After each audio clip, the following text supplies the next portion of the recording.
Hello बच्चों. So the question given to us is a monochromatic source of light operating at 600 watt emits 2 into 10 raised to power 22 photons per second.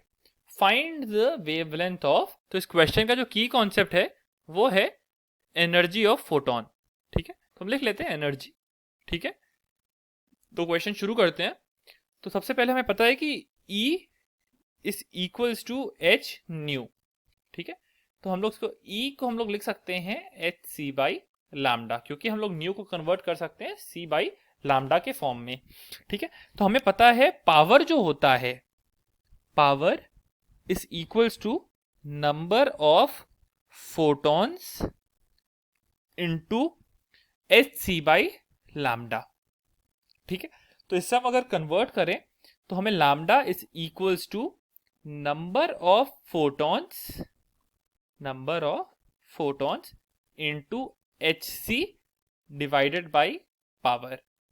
ठीक है, तो हमें पता है number of photons हमें given है, that is 2 into 10 raise to the power 22. h की value हमें पता है, वो प्लांक कांस्टेंट होता है, तो प्लांक्स कांस्टेंट हम लोग लिख लेते हैं h ही, और c हमें पता है that is speed of light, और पावर हमें क्वेश्चन में गिवन है 600 वॉट. तो हमसे लैम्डा कैलकुलेट कर लेते हैं. तो सबसे पहले हम लोग h की वैल्यू लिख देते हैं इधर. h की वैल्यू है 6.6 into 10 raise to the power -34, और स्पीड ऑफ लाइट c की वैल्यू हमें पहले से पता है 3 into 10 raise to the power 8 metre पर सेकेंड. तो हमें बस उनको सब्सटीट्यूट करेंगे, तो हमें जो लैम्डा की वैल्यू आएगी हमारे पास, that will come out to be 6.626 micrometer. So this is the answer for this question.